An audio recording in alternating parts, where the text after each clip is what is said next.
pull out a little bit about each person because they're all currently right now working in the traditional media of newspapers, which is actually how I started my career as well. But as you can see from the introductions that we do have experience with online publications. We've got Kathie, who has social media and Twitter. We have Adam, that's worked again for an online and Lyle, who's also worked for broadcast media. So even though they're all working for newspapers right now, they have a little bit broader range than that. So again, we're going to open up each panelist, starting with Jeff, are going to give 2 to 3 minutes of opening remarks, which will provide their personal statements on the impact of media coverage on political discourse. So we'll hope to wrap that up in 15 minutes. That's a tall order, but here we go. As you said, I'm Jeff Charis Carlson from the Iowa City Press-Citizen, and I know it's kind of archaic, but when I think of the media, I still think first of newspapers, and when I think of newspapers, I still think first in terms of print. And so when I think, well, what's our role, what's our civic engagement in this, and how we're supposed to be filling our job now on the American scene, I still think it's in terms of getting us on the same page. Now, I don't know if it's proper etymology or not, but for me, I like to invite that phrase not so much to say that it's going to get everybody to think the same thing. That's how a lot of people use that phrase. I think it's more like what happens on a good opinion page, on the good printed opinion page of a newspaper.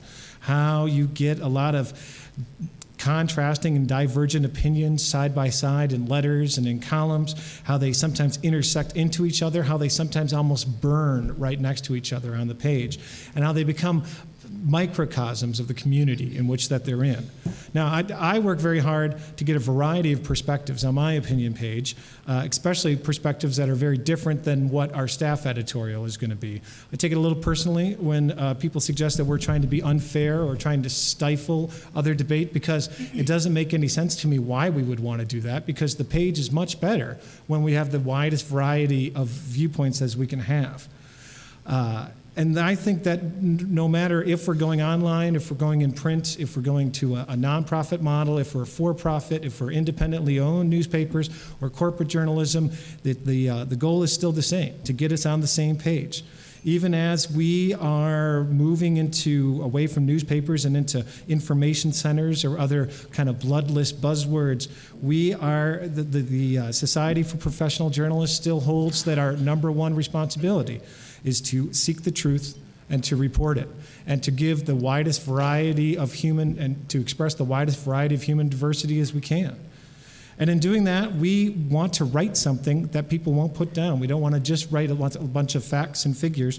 We want to capture all the passion, poignancy that comes with acknowledging the humanity of other people. And while we're writing about people, we want to write something that forces our readers to understand the humanities of others, again, as part of what the Society of Professional Journalists calls for.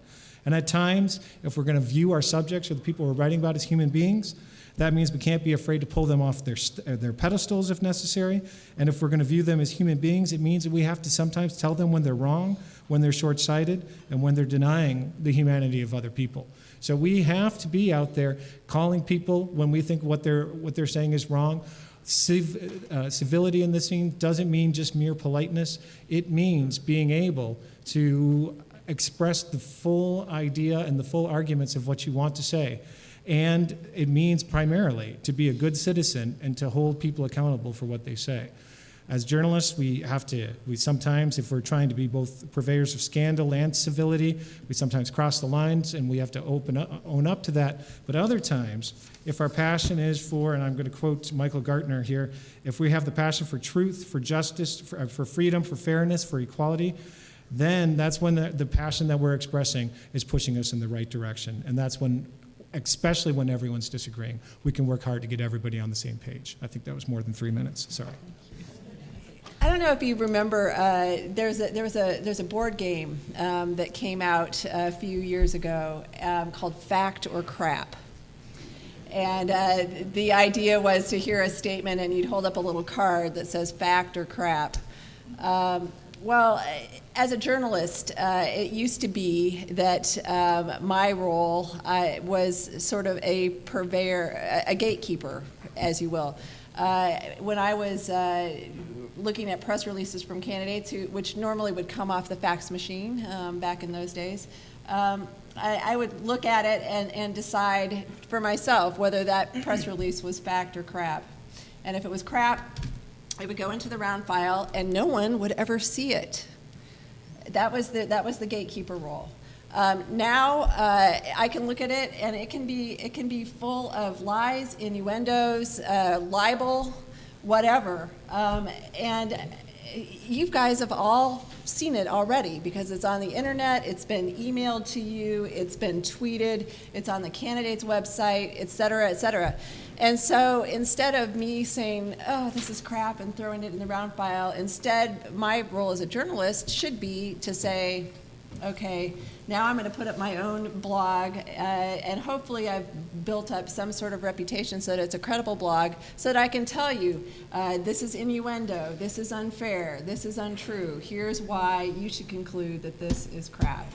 And possibly tell, hopefully take the next step and tell the candidate to stop it, to take it down. And that's I think that's a different role, and I think it's a better role in a lot of ways. Now, I can't save you anymore from being exposed to this, but I can help you make sense of it for yourself. And in a lot of ways, I think that's a better role. I over the last 10 years, in particular, I feel like I have a lot better understanding of what readers are thinking about. It used to be that you'd write a story, you'd send it off, and unless you got 35 angry phone calls in the morning, which would be a bad day, a rare day, you didn't really know what people were thinking. Now, all you have to do is scroll to the end of your piece, and you can see all the comments at the end. And, they may not be reflective of what most people think. A lot of times they're reflective of what some parolee in his basement thinks, but literally, actually, we did trace some really trolly comments one time to a halfway house in Des Moines where all these guys were essentially spending their afternoons commenting on police stories. But you do have to weed out some of that stuff. But you do get, I think, more honest commentary, or more honest and more frequent and easier communication between the journalist and the reader. And so that, to me, is helpful. And it's also not so much one-way communication anymore than it's a conversation. And so I'm not unhappy about the role. It's a harder role, going from gatekeeper to being someone who's trying to provide context or a guide, perhaps. But I think it's probably a little bit better role. I'm going to start by telling you how dogs in downtown Cedar Rapids at the farmers market relate to this topic. During commenting on a story in the Gazette about people bringing dogs downtown, one of the commenters started out by writing, "You walking piece of," and it's going to be on TV, so I can't tell you the S word that ends with T that he used. And so I've used that statement as sort of the emphasis for a blog that I wrote in June when we implemented new commenting rules at thegazette.com to try to regulate the types of behavior that we were seeing with our commenters. And what we were seeing was a lot of incivility, people calling each other names, straying off topic, and just absolutely doing anything but adding value to those stories. So this week we've had a discussion on our website that I've tried to figure out, how do I deal with this, in which a commenter says all Republicans are evil. And so I thought, okay, and it's not Sue. And so I thought, how do I deal with this? But what I saw was the community itself started weighing in. And some people said, yeah, here's a list of things that they're doing that are wrong. Other people said, no, you're wrong. Those are the things that they've accomplished. And then some people who said, I'm a Democrat and I generally agree with you, but I got to tell you, I can't go out on a limb like you have by saying all Republicans are evil. And so the community itself dictated how that discussion was going to go. The fact is that this kind of discourse has existed throughout American history. George Washington was accused of being a dictator and king-like, even though he tried to set himself up as not. Publicly, John Adams took abuse. Abraham Lincoln was called all sorts of vile names until he became sainted in death. And so this has been going on all the time. The thing is, we have different tools now. We have instant access to give voices to people. And so I think the big thing that we're trying to deal with as we allow public discourse about politics is, where do we draw the line, and is it fair to even say that a line ought to exist? I think addressing the relationship that the media has with political discourse is extremely difficult because the two things are constituent of one another. Without a healthy press, you don't have any meaningful political discourse. And without meaningful political discourse, you don't have any media that's worthwhile. I think the biggest way in which technology has improved the relationship between media and political discourse is that it allows people like us to tune into those to political discourse between regular people much more easily. And so maybe it used to be the case that political discourse happened face to face, and now certainly that's still happening, but it's happening a lot more online, on comment message boards, on Twitter and Facebook, and that allows us to tune into that. And so rather than the parts of the political conversation that we're exposed to being only on opinions pages, now we're getting it from all over, and especially from people who might not even want it to get to us. You know, they're just talking on Twitter with their friends about politics. They're not trying to make a statement to the media, but we're still able to tune into that, and I think that enriches the way that we're able to cover political discourse. The newspaper that I work at has a hierarchy that deals with these questions from a broader perspective. The editorial page editor, the editor-in-chief, try to do things in putting out a daily report that provides information, but also provides a place for what we hope would be fairly civil discourse. I look at things, as I say, in a little simpler, from a little simpler perspective. And that is simply, I try to remind myself as a reporter, and I think it's probably true of the people that run my paper as well, that we're a community, and we are supposed to cover our communities. That means writing about what they do, what they say, and also asking those people to join in the conversation.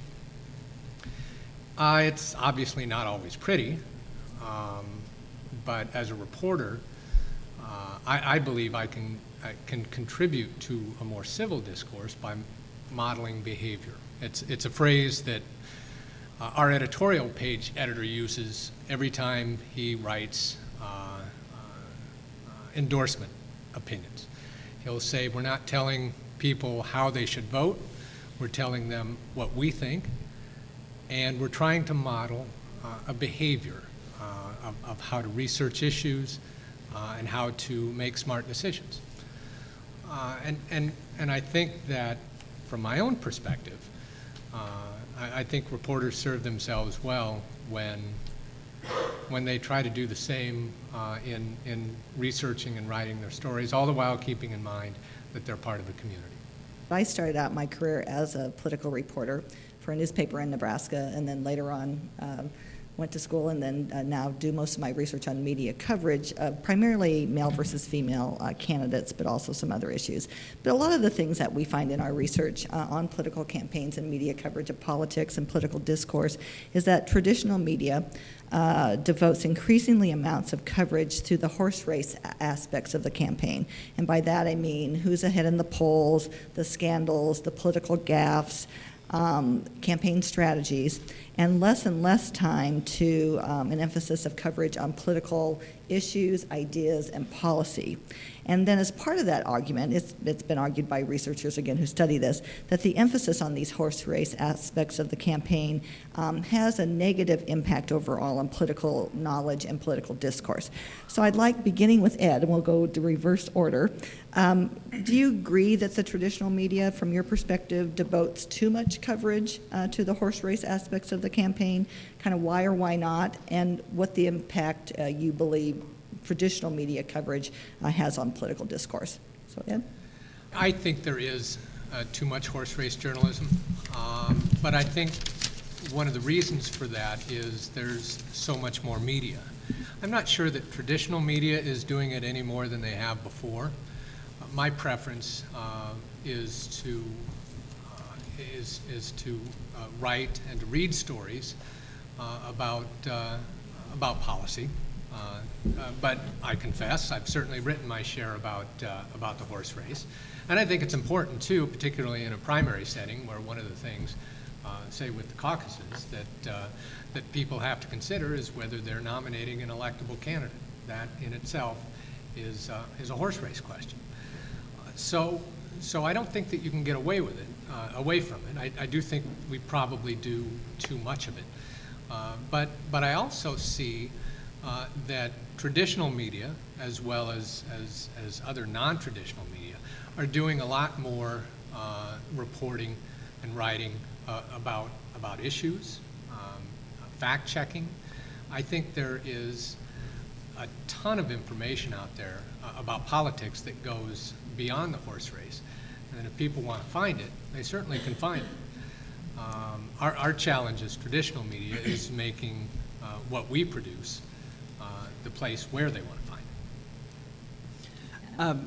I'm ill-equipped to talk about whether horse race journalism is increasing because I was born in the 1990s, and so I don't have as good a reference as any of the co-panelists. But just speaking in the last 6 or 7 years that I've been politically aware, I think there's entirely too much horse race journalism. I think, and you can see that perfectly. If there's a debate last night, and there were plenty of good issues talked about in the debate. There were policy proposals talked about. But what gets the most coverage this morning is that Rick Perry forgot one of the departments that he wants to cut. Obviously, that's a big gaffe that needs coverage, but does that deserve more coverage than the actual issues that were discussed? I think that's a perfect example of the media focusing too much on the political minutia and the game of politics, which is something that deserves coverage. It's a legitimate item to cover, but it shouldn't take precedence over covering the issues, and I think that's what goes on in a lot of media. I think the lazy approach is reporting the horse race and leaving it at that. I think, though, the horse race can be very important when you're trying to determine trends and who is gaining traction with voters, and so there's some value there. And also, when we are doing this kind of reporting about the horse race, what we're really doing is reporting information that the campaigns, the political parties, and the candidates themselves are privy to, and the type of information that they're making decisions in their campaign because of. And so I think that's valuable reporting. I think the best use of the horse race reporting is a measurement of what's going on at a certain point in time, what type of issues are making that particular candidate strong at this point, and what type of trending can happen. I think that there is some value in that kind of reporting, but I myself, and I love politics, and I've covered it too before being an editor, that I do get annoyed after watching a political event, and immediately there are the instant polls telling you, who's resonating. I'm not, I'm interested in who's resonating, but I'm really more interested in why, and then what's going on with the electorate and how those candidates are connecting with the electorate. A couple of things that go on with the horse race coverage. First of all, we've got a 24-hour news cycle now, and I think that drives a lot of the horse race coverage. It's generally cheap. It lends itself to the sort of talking head model, which is what we see on a lot of cable news. And it's, there's a proliferation of polling. And so that kind of thing is, I think that's where you start getting an overemphasis on the horse race. But there's also a couple other things going on that I'll mention. We've got a primary campaign going on for president, okay? And regardless of, how the candidates stack up compared to what you think about issues, the candidates compared to each other, the differences are relatively subtle on issues. And so you have a situation where, you're plumbing a fairly narrow, you've got a shallow field of differences on actual differences, substantive differences between the candidates on issues. And so the differences come more in their backgrounds, their experience. What have they said? What have they done? How consistent have they been? And those are the kinds of things that end up becoming perhaps more than, fairly subtle differences in issues as people are choosing a candidate in a primary. I think it becomes a different equation in a general election. I'll mention too that a lot of us in newspaper still cover campaigns like a newspaper, and that means that we cover the horse race until we judge that voters are actually paying attention, and that's when we throw out, we sort of regurgitate all of the issue grids and all that kind of stuff, and that's coming now. We haven't quite caught up to the notion that people are making their decisions in real time, and you should be putting up all those issue positions at the beginning of the race so that people can, and then keep refining them. We're not quite there yet in a lot of our coverage. Well, by the time we get to the general election, it'll all be there. But it used to be that you would wait until a month before the race, and then you start running all the issue stories so that people are actually making their decisions before they go to the polls. And we end up doing that still sometimes, even though we're in an internet age. I'd just like to second that as I talk to people about what's the best thing that we can offer them for helping to make decisions in this, that it's the issue grids are what they always ask for. Some kind of clear distinction that we can provide that summarizes the difference between the candidates. And that takes a lot of work. That takes a lot of time, and it takes a lot of planning for the editors and everyone to sit down and say, what are the key issues that we're going to be talking about? Dictated by the candidates, dictated by our readers, finding that negotiation. While those discussions are going on, the horse race approximates that discussion. There are times that we can focus, as Lyle was explaining, there are things to be learned from the horse race, from the decisions that are being made in the campaign, and it's the stories that our reporters can do until, as Kathie says, we're ready to move into that next phase of the issues-oriented. It's a good reminder that we should get into that phase more quickly than we have in the past.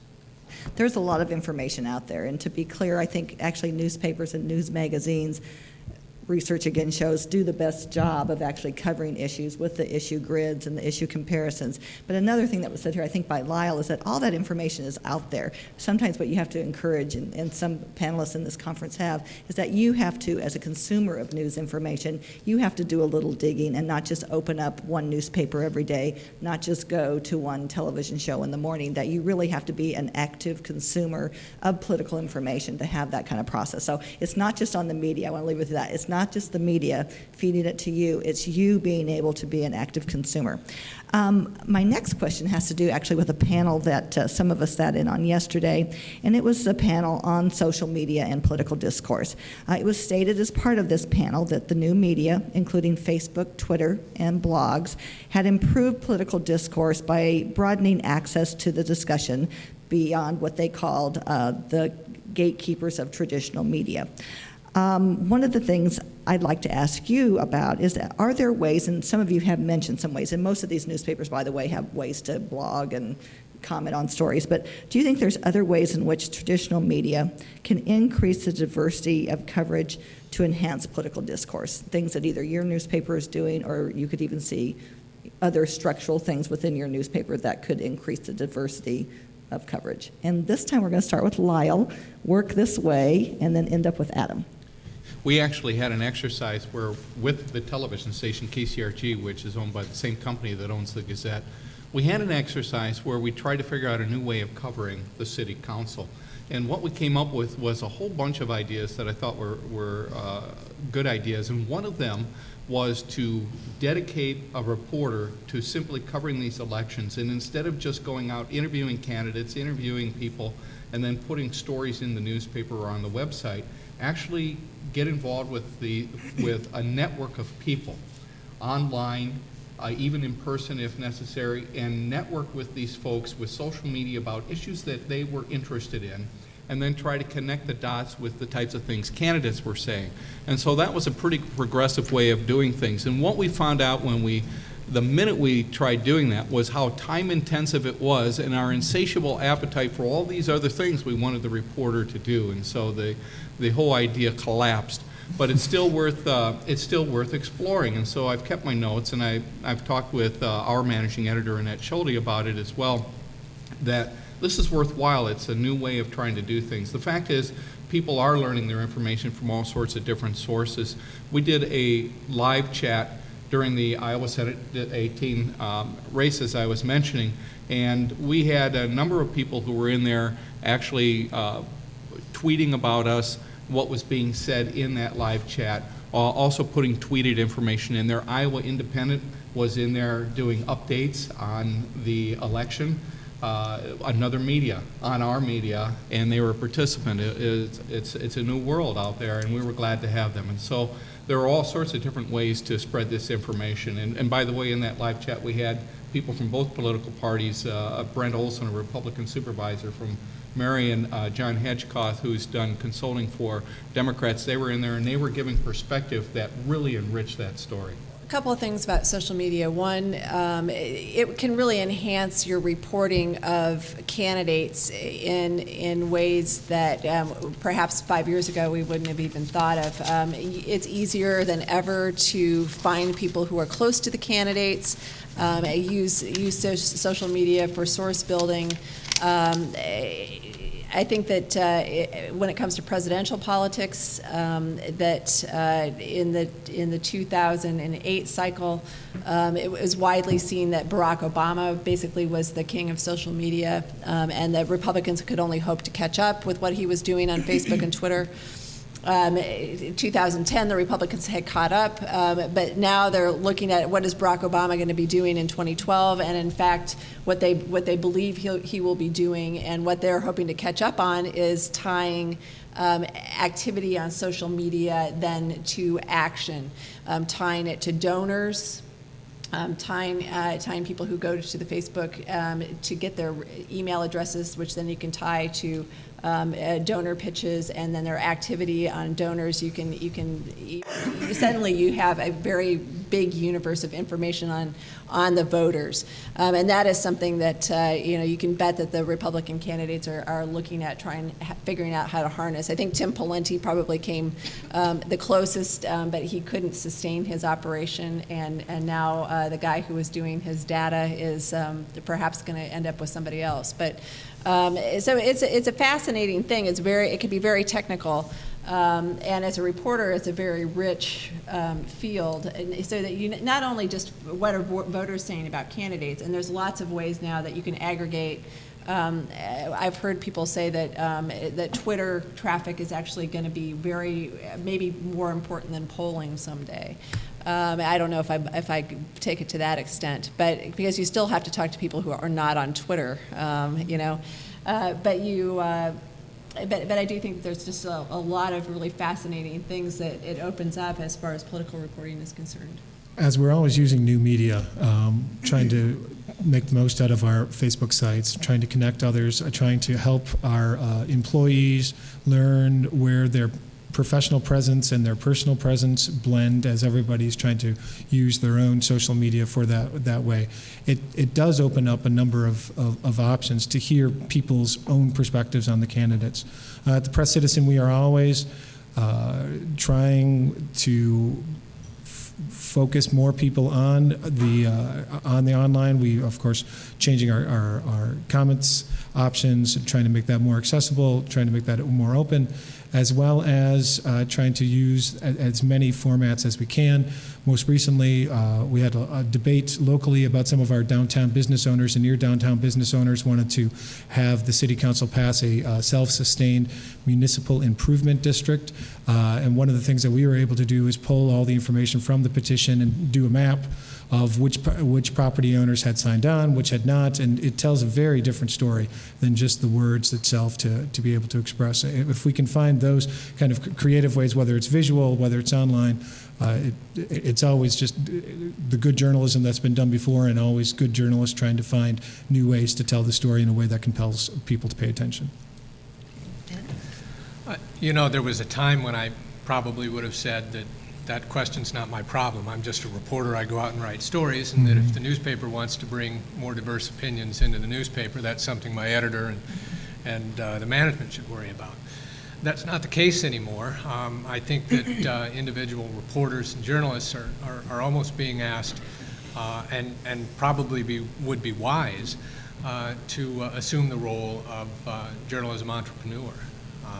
We are being asked, and I think it's a good thing too, to almost brand ourselves. And I think that by necessity that probably means interacting more with the public and drawing the public closer.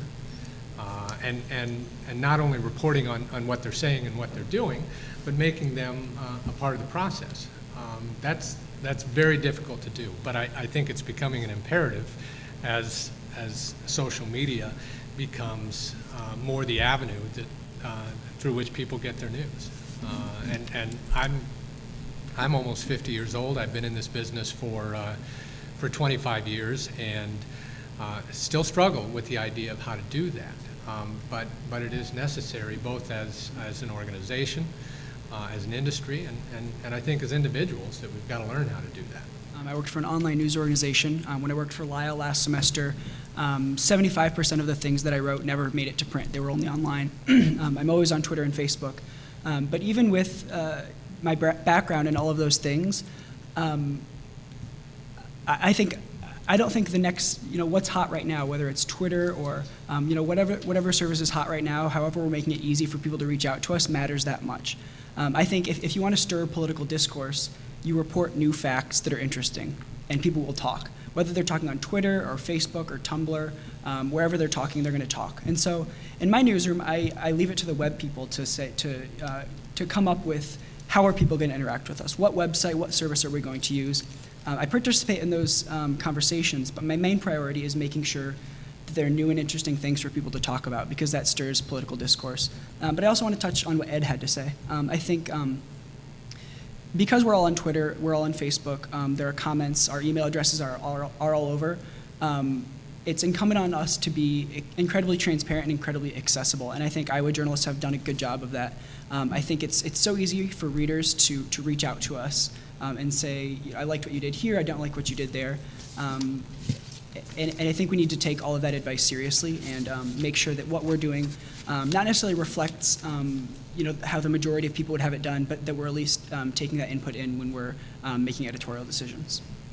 Like any good professor, if you don't ask questions, and then I'll either ask you to ask a question or I'll ask my own question. A takeaway I think from this also that's in this discussion, great plan I think by the Gazette on how to cover city council. And I've talked also to some reporters at the Des Moines Register who had these ideas on how they could open up access. But one of the things you hear here is that type of non-traditional reporting takes time and hence money. And having been in that profession, and my brother who recently worked for the Argus News Leader, which is another Gannett publication, there's been a lot of layoffs in traditional media, and so again, struggling to do that. So let's open it up to questions. There's one here. Okay. And anybody can jump in any order. I think it's a great question, but I think you're wrong to say that media is ignoring those issues. I think to some extent you're absolutely right that mainstream media, print publications, are not giving issues like you're talking about enough attention. But you still know about those issues because you have so many alternative sources of information at your fingertips. And so the non-print media, there are bloggers, there are independent bloggers and both bloggers who work for news organizations. They are covering those things. And I think that we need to embrace that there are so many more sources of information at our fingertips, and the issues like those that maybe 50 years ago, if they weren't in a print publication, no one would have known about. A lot of people still know about these issues, even though they're not on the front pages of the major dailies. If I might, I wouldn't agree with the contention that we aren't taking the election seriously. But I know that the opinion that you express is shared by a lot of people, and I think what it's incumbent upon us to do is figure out why that is, and not necessarily change what we're doing for change's sake, but figure out why that is, and that means talking to people who have that opinion and learning. It's also interesting in Iowa that the Register may be an exception in this being the biggest newspaper in the state, that many of us have to play a dual role of covering these presidential candidates that they're coming in, but we are still the local media. And let me tell you, the national media will not let you forget that you are the local media at times as well. That when we're there, we do want to ask hard questions. We do want to take advantage of the access that we're giving, but the bulk of our resources is devoted to providing the coverage of our local communities as well. We don't want to. We want, as I said, to take advantage of these opportunities. We want these people to keep coming, and we want to take our moment in the sun to ask the question. But it's also a question that they've been asked many times, and we do have to, I guess, pay attention to what those questions are that aren't being asked. And if we're going to have something new, we have to figure out how to use the most of that opportunity, unlike Kathie, who gets that opportunity much more frequently. So.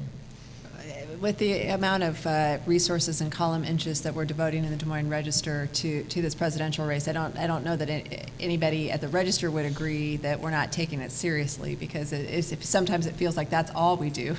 But I do think that it's a matter of context. Right now in Iowa, you are getting a lot of one side of the issue because the presidential candidates, all the action is on the Republican side. You're getting a lot of rhetoric on the Republican side. The other side is starting to engage, and you're going to start hearing more of a two-sided discussion. But at the same time, you're still trying to cover a race for people who are still trying to decide who they want to nominate as well. There's not a decision point on the Democratic side of who to nominate, and so you do have the conversation is being dominated really by one party at this point. But that's going to change, and it is going to become more of a question of, is Barack Obama deserving of being reelected versus who exactly is the Republican nominee qualified to be the person to take that place. So it becomes a much broader conversation. It's just that right now during the primary campaign, it doesn't seem that way. I won't repeat a lot of what's said here because I agree with everything you've heard so far. So to add to that, if I could, there are fewer it's a fact that there are fewer reporters now out there, fewer mainstream journalists and what I mean by that is journalists working for mainstream news organizations. There are fewer of them out there developing news and information for things such as wire services, which is what I have to rely on for national, international reporting. But having said that, there are not fewer reporters out there. There are plenty of reporters, and they are digging through these stories. We run into this all the time during not just caucuses, but trial coverage or whatever you're covering a hearing in front of a board where you hear the story roll out, and it rolls out one thing at a time. So the prosecution you hear first, and then the defense in a trial, or at a hearing you hear the allegations and you hear the response. And so what we're hearing is in this process, the process of Republicans vetting their candidates to determine which ones they want to run, and they will select that candidate. The Democrats will have their candidate, and it's the prohibitively President Obama, and then you're going to see the next stage as this plays out. There's a whole year coming up here to learn this information. Okay. Another question from the audience? Yes, back there. Okay, well, I can take that, that question about the Gazette. We turn off comments on crime stories if it's a fresh crime, and the reason is because we had people commenting about the guilt or innocence of people. We would have people who hadn't gone through the court system, there had been an allegation against them, and we would get comments something like, someone ought to hang the bastard. And we didn't even know if, they hadn't gone through the court system yet. So, and then and also, what would happen is there'd be speculation about the crime victim, whether the victim asked for that. And so we don't have comments on crime. We don't have comments on stories that might have something that would be racially sensitive if we think that it'll bring out the racial calls. And here's an example. Crime, here's a real good example. Crime in a neighborhood that is predominantly black. There could be some good discussion going on in that type of story, but we haven't seen it. Instead, we just see accusations about Chicago people. And so we have turned those comments off. And so those are what we turn comments off on. We've had some interesting comment situations. A couple of years ago, the first baby of the year in Linn County was born to a single mother, and the woman took incredible abuse from conservative groups and religious groups about living in sin and how can you celebrate this type of thing. It was very hurtful stuff. So that's what's going on there. Boy, I'm going to do a parry. I forgot one of your questions. What's keeping writers from finding out all the information? Oh, what's keeping writers from finding out? I can answer that real quickly. It's easier for multiple people to find out multiple stuff than one person to find it out.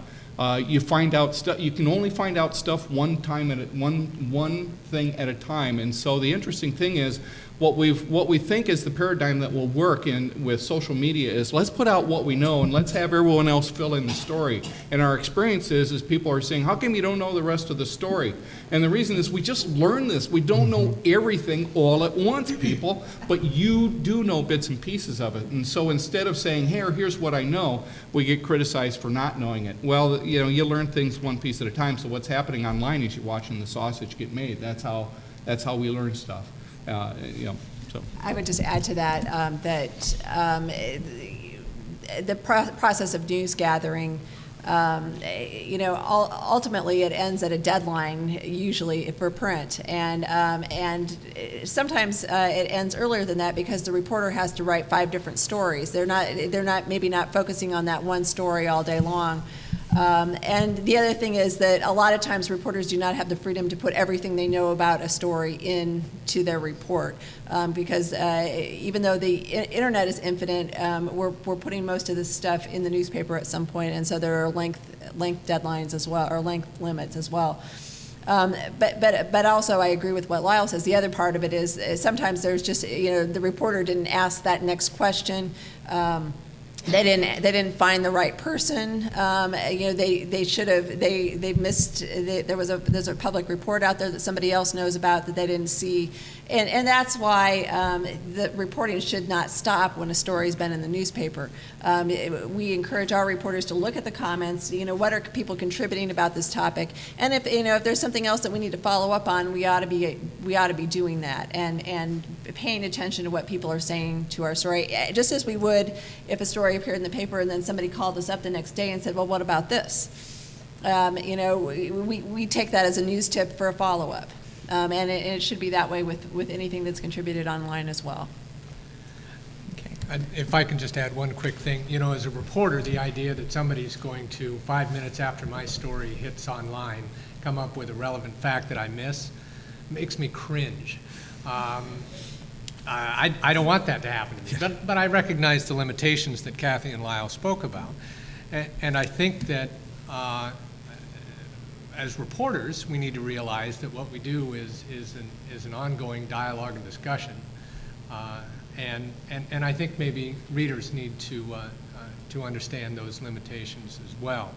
Obviously, there's a line to be drawn there. If I just blow it when I'm writing a story and I miss something that's really important, I've not done my job, and so, and there's no amount of laying off of blame on time constraints or length limitations that will excuse that. But that's why I say I cringe at the idea of that happening. But like I said, it is reporting is something that's ongoing, and I think that both the reporters and the readers need to understand that. Yeah, I think your question is absolutely right, that reporters are increasingly relying on tipsters and citizen watchdogs and people like that who are digging into these things and giving us additional information.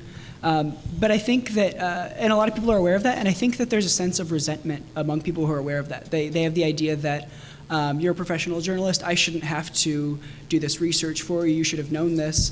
And I think anyone who's been to a newsroom would know that the majority of the journalists and I aren't slacking off. I think any of us would tell you a 40-hour work week probably has 60 hours of work in it at least. And so it's not as though journalists are lazy and they're missing these things. It's that journalists are facing layoffs, they're facing fewer colleagues, and they're doing more with fewer hours and fewer resources. And that's why it's necessary for citizens to come up with these facts. And I think to some extent, citizens should embrace that. To not have to go to journalism school, to not have to get a job for Gannett, to not have to do all of these things, but still be able to further public discussion is something that I think a lot of people ought to be excited about, to be able to participate in the creation of journalism. And it also is, it's the type of tips that have been going on for a long time. It's just, as everything else about the new media environment, it's just happening in a lot more in real time and focused on. If they are signed comments, if people are upfront about who they are and they're constantly giving good information on comments and adding to stories, good reporters, good editorial writers and other things will start to contact those people before a story goes into print and start to say, I'm talking about this topic, what do you know about this, or do you have any suggestions, as they would, and just add them to the sources. The problem is that many of those are right now coming from online or from anonymous sources, so it's hard to judge whether they're a credible source or how to even go about getting them, and sometimes, or even how to get a message to them ahead of time saying, I've got a story on this, I'd be very interested in what you have to say. You had asked about also face-to-face. Yeah, has all this online stuff taken, taken people's thunder away, or willingness rather, to have these kind of discussions in person? For many it has, and in the Gazette, one of the policies that we instituted in June was you have to use your real name, and we still have people getting in, fake names, and I just caught one today, and I had an interesting conversation with someone. They said they don't want to use their real name because they own a business, and if their comments were tied to the business, they'd have problems with their customers, and so this person wanted to use a pseudonym instead so that the words wouldn't stick to him and his business. And I said, but that's not accountability. And so we're seeing how that works. I can tell you that it's still flawed. We still have people using fake names. It has diminished some of the conversation, and it also has brought out people who actually like the idea of their name being attached to the flame throwing that they do. And it's also subjected some people to attacks, so it's not perfect. I think that we also need to realize that the reluctance to speak face-to-face is not a political issue. I think, being a young person, being an undergrad, I'm 21 years old, most of my friends are much more likely to text me or chat me online than to call me or ask to meet face-to-face, whether it's about politics or not, no matter what it is. I think young people especially are more likely to want to talk in a digital setting. I do think that people are less willing to speak face-to-face, and I don't necessarily blame the media for that.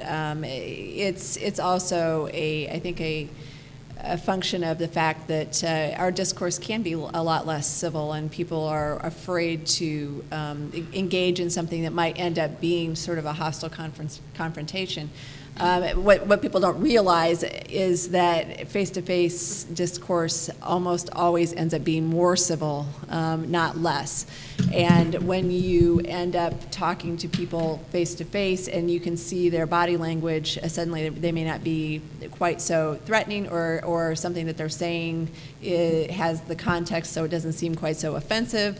A lot of times, I do get lots of really over-the-top responses to some of the things I write. And one thing I find is that when I respond back to the person, the second email from that person is often a lot more civil, because they realize that they are communicating suddenly with a real person and not just a name online. And so, I commend you for trying to encourage people, especially of different political persuasions, to get into a room with each other. Senator Tinsman, you remember probably how things were in the legislature, where people of different parties actually socialized with each other. I don't know that happens enough anymore. And building those relationships do go a long way toward actually being able to find ways to get things done that go beyond just party line votes. So I do commend you for trying to do that, and I hope you'll continue to try. I think Kathie's point is really interesting, that when people talk to each other in person, they're much more civil to each other. I think a good example of that is whenever Bob Vanderplatz holds an event, almost without fail, there's some heckler, some dissenter who wants to yell something or ask a question in a very curt manner. And instead of telling them to hush or having someone escort them out, Bob Vanderplatz always gives them a chance to talk. And then they find that they're not so fiery about it, that they have a reasonable question to make. And both sides, I think, end up having a lot more respect for one another, regardless of their political feelings. A lot of research, as you well know, shows that media cover men and women political candidates differently. That goes back into time from probably the earlier studies in the 1980s, certainly through about the 1998 to 1999 election. And now what my research and others' research are showing is that the coverage of male and female candidates, particularly by newspapers, is much more equitable for women running for U.S. Senate and governor. But what we've seen is it's inequitable when a woman runs for president or vice president. Certainly we saw studies of that, of Hillary Clinton in 2008, Sarah Palin in 2008, and now me and one of my colleagues from Iowa State University are studying Michelle Bachmann.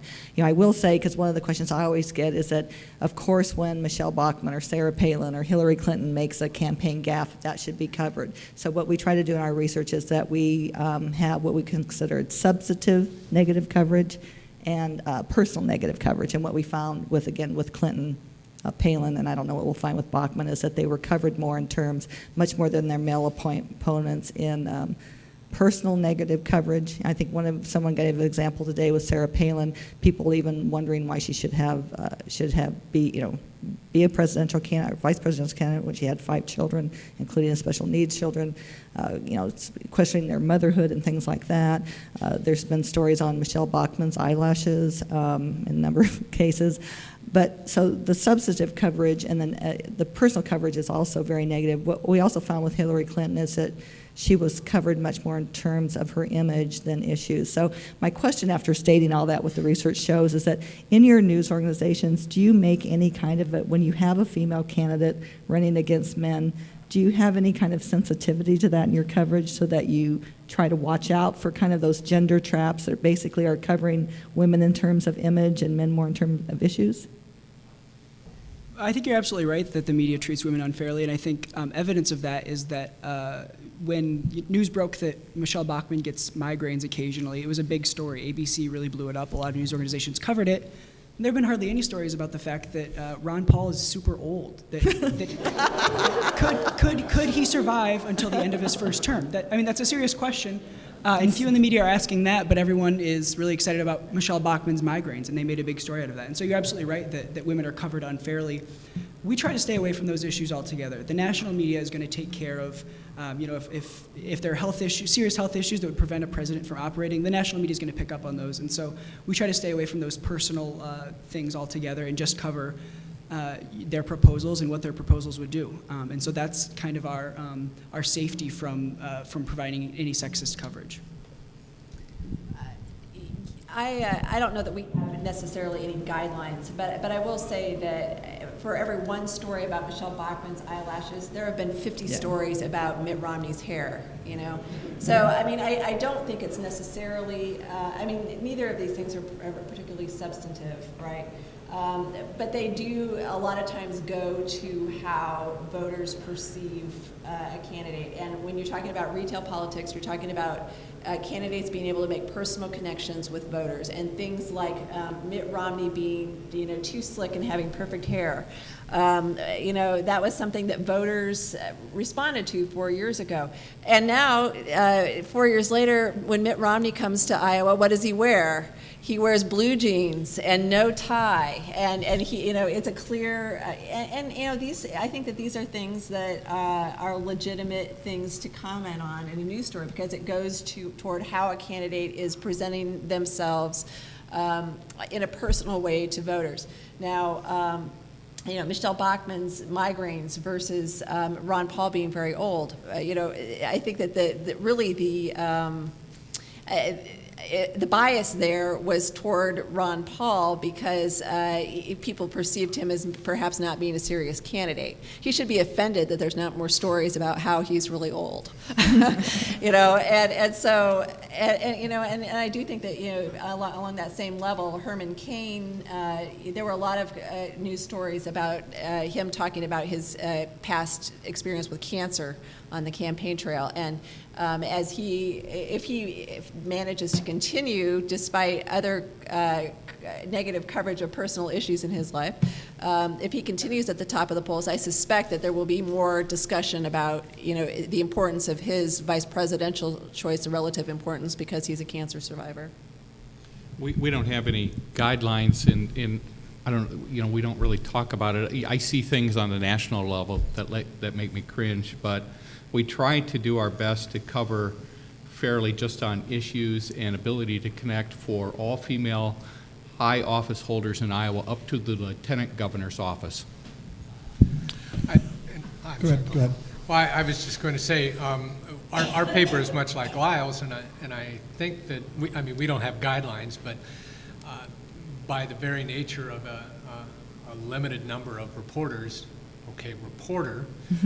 covering politics beyond the local level, I'm serious about that.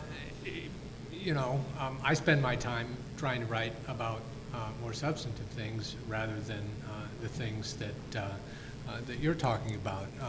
But that's a double-edged sword too, because when you're only writing about issues, you might be missing some of those things that people are legitimately interested in, that come close to that line of whether you're writing about something that's substantively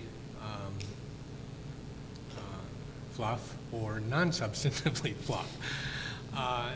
So it is a double-edged sword. But you know, I think for us, it's not been a problem. We don't write about Michelle Bachmann's eyelashes. Good.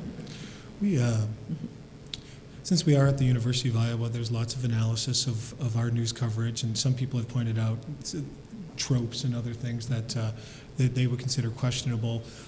As I've read through some of them are substantive, that reporters sometimes fall back, not necessarily on old stereotypes, but old narratives, that they find the quickest way to write a story, and some of it might be an older one, and it brings out some sexist notion that's not necessarily analyzed, not intentional on the reporter's part, but all of a sudden when you read it afterwards, perhaps that is something there. But it's hard to, when I read these studies or read these people who are writing, it's hard to compare it, again, Michelle Bachmann's eyelashes versus Mitt Romney's hair.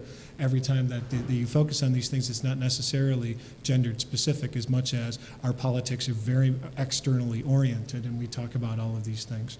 I will say that, so when a credible critique is brought to us, we consider it and we look at it, but no, we don't have a hard and fast policy for that. I will say for letters to the editor, however, I, depending on the candidate, have had to edit out a lot of misogynistic, overtly misogynistic language from letters to the editor and other things in a way that I was somewhat surprised to be getting in letters in the 21st century as well. So. Well, we have, I was just going to say one other thing. Frankly, I was glad to hear that on the when you look at the offices below the president, that yes. That it was more equitable, because those are the offices that we most write about. When it comes to congressional Senate offices, covered a lot of women candidates, and there has been the opportunity to write stories that might fit into that category you're talking about, because they're basically local stories that nobody else is covering. So I'm happy to hear that. Well, we've run out of time. I thank the panelists because taking time out of their busy schedule covering politics in Iowa for coming to Iowa City today and be part of this panel. So let's give them all a big round of applause.